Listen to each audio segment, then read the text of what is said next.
Zealandia धरती का 8वां महाद्वीप, इसके बारे में इस वीडियो में हम लोग डिस्कस करने वाले हैं। तो चलिए शुरू करते हैं इस वीडियो को। सबसे पहले दोस्तों चैनल को सब्सक्राइब कीजिएगा चैनल के सारे लेटेस्ट नोटिफिकेशन को प्राप्त करने के लिए। ये यहाँ पे ये आप देख पा रहे हैं, ये एरिया जो है पूरा, इससे वैज्ञानिकों के द्वारा बताया गया है कि यह एक अलग कॉन्टिनेंट है जिसे ज़ीलैंडिया के नाम से जाना जाता है। ठीक है, ये यहाँ पर जो ये न्यूजीलैंड का एरिया है, यह एक अर्थ का एरिया है। ठीक है, और इसके आसपास का ये पूरा एरिया जो है यह पानी है। तो ज़ीलैंडिया जो धरती पर स्थित है, इसके बारे में वैज्ञानिकों द्वारा बताया गया है। तो उसके बारे में हम लोग इस वीडियो को शुरू करते हैं। तो सबसे पहले आपको जानना होगा कि कॉन्टिनेंट बनते किस तरह हैं और इनका निर्माण किस तरह और इनकी हिस्ट्री क्या है, इसके बारे में सबसे पहले आपको जानना होगा।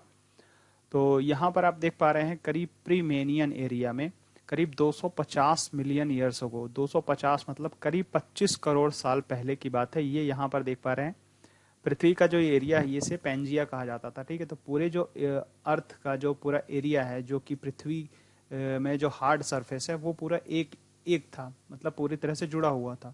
225 करोड़ साल पहले की बात है।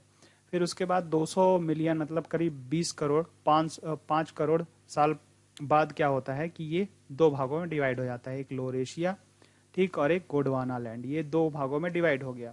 फिर इसके बाद धीरे धीरे आगे जो हम चलते हैं तो 150 मतलब करीब 5 करोड़ साल बाद इनका जो एरिया है, ये सरफेस पूरे अलग अलग आपको दिख रहे हैं यहाँ पर। ये यूरेशियन एरिया हो गया, ये साउथ अमेरिकन हो गया, ये नॉर्थ अमेरिकन हो गया, ये साउथ अमेरिकन, ये अफ्रीकन, है ना, और ये जो है ऑस्ट्रेलियन और एशियन पार्ट है। फिर उसके बाद 100 मिलियन मतलब करीब 10 करोड़ साल बाद ये एरिया इस तरह था। कॉन्टिनेंटल ड्रिफ्ट मतलब जो महाद्वीप हैं वह ड्रिफ्ट हो रहे हैं पृथ्वी के घूर्णन के कारण। ठीक है, इस तरह अलग अलग ये आप देख पा रहे हैं। फिर उसके बाद क्रेक्टेशियस एरिया में ये आप यहाँ पर देख पा रहे हैं सीधे सीधे, ये नॉर्थ अमेरिका है, ये साउथ अमेरिका है, ये यूरेशियन है, और ये अफ्रीका है, और ये ऑस्ट्रेलिया है। ठीक है, ये अंटार्कटिका महाद्वीप है। तो इस तरह ये क्या हो रहा है, कॉन्टिनेंटल ड्रिफ्ट के कारण धीरे धीरे सभी अलग होते गए हैं। फिर ये यहाँ पर आइस एज एरिया, जब बहुत सारा एरिया जो था वह पूरा गए, तो यहाँ पर करीब ये 1 लाख साल पहले की चित्र है, जिसमें ये बता रहे हैं कि यहाँ पे जो बहुत सारा एरिया था वह पानी से भरा हुआ था, पूरा जमा हुआ था। ठीक है, आइस एज एरिया पूरा का पूरा यह जमा हुआ था। फिर ये यहाँ पर आप देख पा रहे हैं इस किस तरह जो कॉन्टिनेंट्स का निर्माण हुआ है, देशों का निर्माण हुआ है ना। तो यह पूरा हिस्ट्री है। अब यहाँ पर आगे हम लोग देखते हैं कि ये है कॉन्टिनेंटल ड्रिफ्ट कैसे हुआ। पहले कि ये पूरा एक अर्थ सरफेस था पेंजिया, फिर उसके बाद ये आफ्टर, अब वर्तमान में जो स्थिति है ये यहाँ पर आप देख पा रहे हैं। पेंजिया में ये यूरेशिया था, ये नॉर्थ अमेरिका था, ये साउथ अमेरिका था, ये अफ्रीका है ना, इंडिया ये यहाँ पर आप देख पा रहे हैं, इंडिया को ये ऐसा था। लेकिन ये ड्रिफ्ट करते करते करते करते अब वर्तमान की स्थिति जो है वह इंडिया की है। ये अंटार्कटिका का सरफेस है, और ये ऑस्ट्रेलिया और ओशनिया वाला है, ये पूरा टेथिस सागर है। ठीक, ये यहाँ पर इसी प्रकार इसका जो कॉन्टिनेंटल ड्रिफ्ट है उसके कारण ही महाद्वीपों का निर्माण हुआ था। तो ऑस्ट्रेलिया और ओशनिया, इसी जो यह कॉन्टिनेंटल है, यह कॉन्टिनेंट है, इसी में वैज्ञानिकों के द्वारा 8वां महाद्वीप की बताया गया है कि 8वां महाद्वीप जो है वह इस कॉन्टिनेंट में स्थित है। तो ये यहाँ पर आप जो देख पा रहे हैं न्यूजीलैंड और न्यू कैलेडोनिया, यहाँ पे करीब ये जो एरिया है, यह 8वां महाद्वीप के बारे में बताया गया है कि जो 8वां महाद्वीप है यह यहाँ पर स्थित है। इसका 6% एरिया, करीब 6% एरिया जो है वह केवल अर्थ सरफेस है, और 94% जो सरफेस है वह पूरा का पूरा पानी में डूबा हुआ है। तो ये ऑस्ट्रेलिया और ओशिनिया महाद्वीप का जो एरिया है यह करीब पूरा टोटल मिलाकर के 1 करोड़ वर्ग किलोमीटर में है, जिसमें से यह जो नया महाद्वीप को बताया गया है, यह महाद्वीप जो है इसमें करीब 50 लाख, ये 5 मिलियन इसका टोटल सरफेस है। ये टोटल एरिया बताया गया है, सरफेस नहीं है, सरफेस केवल 6% है। तो और ये जो ऑस्ट्रेलिया और ओशनिया कॉन्टिनेंट है, इसमें करीब जो 1 करोड़ वर्ग किलोमीटर का सरफेस एरिया और पूरा एरिया है, इसमें से सबसे बड़ा देश जो है वह है ऑस्ट्रेलिया है।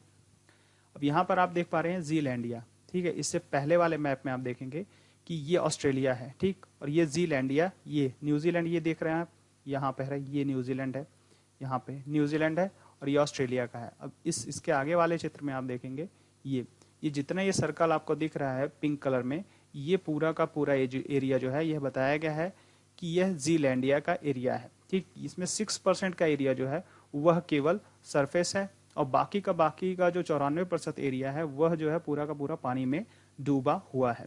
और ये यहाँ पर जो है ये तास्मान सी है, ये जो पूरा एरिया ये तास्मान सी है और ये ऑस्ट्रेलिया का है। ठीक है, ग्रेट बैरियर रीफ ये यहाँ पर आप देख पा रहे हैं, ये ग्रेट बैरियर रीफ है।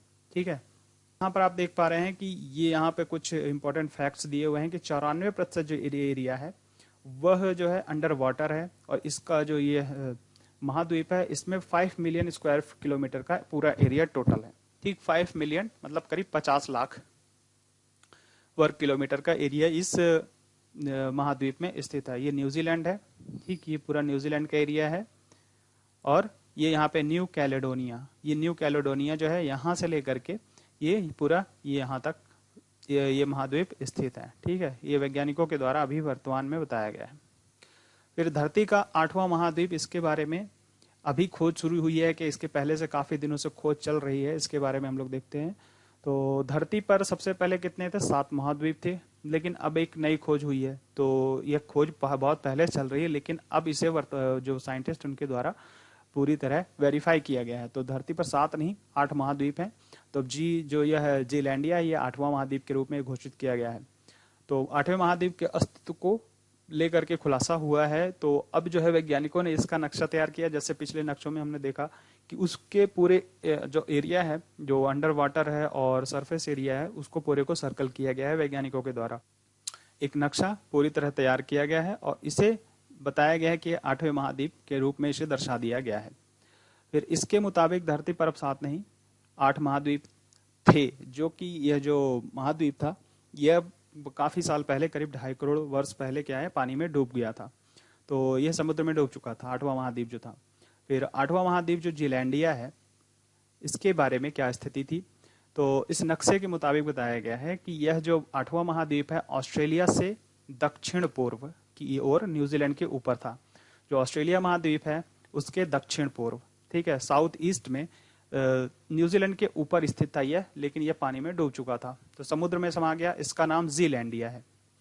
लेकिन अब वैज्ञानिकों ने इसका नया नक्शा तैयार करके बताया है पूरा तरह कि यह कहाँ पर स्थित है, इसका एरिया कितना है, सरफेस क्या है और कितना परसेंटेज वाटर में है। इसका टोटल एरिया जो है 50 लाख है, 5 मिलियन वर्ग किलोमीटर स्क्वायर किलोमीटर इसका एरिया है टोटल। मतलब जो इस एक तरह से देखें तो यह भारत के क्षेत्रफल से करीब 17 लाख वर्ग किलोमीटर बड़ा है। जो भारत का क्षेत्रफल है वह 32 लाख किलोमीटर के आसपास है। तो इसका जो टोटल सरफेस है, जो टोटल एरिया है वर्ग किलोमीटर में, तो वह 50 लाख किलोमीटर है। और ऑस्ट्रेलिया का जो टोटल एरिया है एज ए कॉन्टिनेंट देखें तो वह 76 लाख से ऊपर है, वह अकेले एक देश है। भारत का क्षेत्रफल 32,87,000 किलोमीटर है। 25 सालों करीब 1995 से इसके बारे में रिसर्च की जा रही है और इसकी खोज 2017 में पूरी हुई थी। 2017 में इसको खोज की जा चुकी थी, लेकिन अब इसका जो एक नक्शा बनाया गया है वह वैज्ञानिक जीलैंडिया को 8वें महाद्वीप के तौर पर मान्यता दे दी गई है। अब न्यूजीलैंड के वैज्ञानिक ने धरती के 8वें महाद्वीप का नक्शा भी तैयार किया है।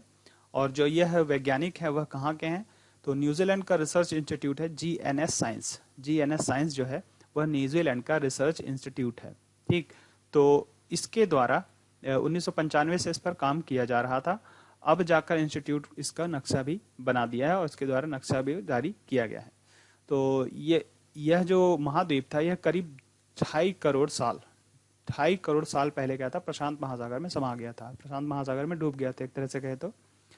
फिर हालांकि नक्शे के हिसाब से इसका एक छोटा हिस्सा अभी भी बचा हुआ है, मतलब एक छोटा सा हिस्सा जो है वह अभी भी सरफेस एरिया के रूप में है। बाकी का जो पार्ट है वह समुद्र में अभी भी डूबा हुआ है। तो करीब 94% जो इसका हिस्सा है वह पानी में डूबा हुआ है और 6% हिस्सा जो इसका है वह सरफेस एरिया के रूप में बचा हुआ है।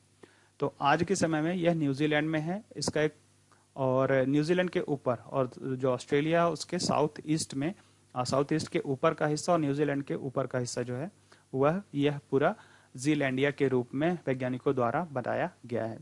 और यह किस तरह बना था? तो वही जो कॉन्टिनेंटल ड्रिफ्ट था, उसके बाद पेंजिया, यूरेशिया, गोंडवाना, यह गोंडवाना लैंड का हिस्सा है। तो धीरे धीरे कॉन्टिनेंटल ड्रिफ्ट के कारण सब आगे गए, फिर आइस एज आया, आइस एज में सब जम गए, फिर उसके बाद जो भी घटनाएं हुई उसके बाद करीब 2.5 करोड़ साल पहले क्या था, यह महाद्वीप जो था डूब गया था। लेकिन अब वर्तमान में इसे 2017 में खोज हुई थी और इसका नक्शा भी वर्तमान में जारी किया गया है वैज्ञानिकों के द्वारा।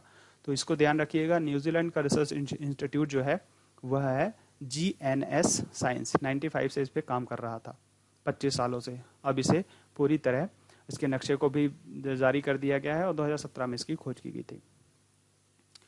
तो दोस्तों चैनल को सब्सक्राइब कीजिएगा और वीडियो को लाइक कीजिएगा। अगर किसी प्रकार के डाउट हो तो कमेंट बॉक्स में ज़रूर लिख करके बताइएगा।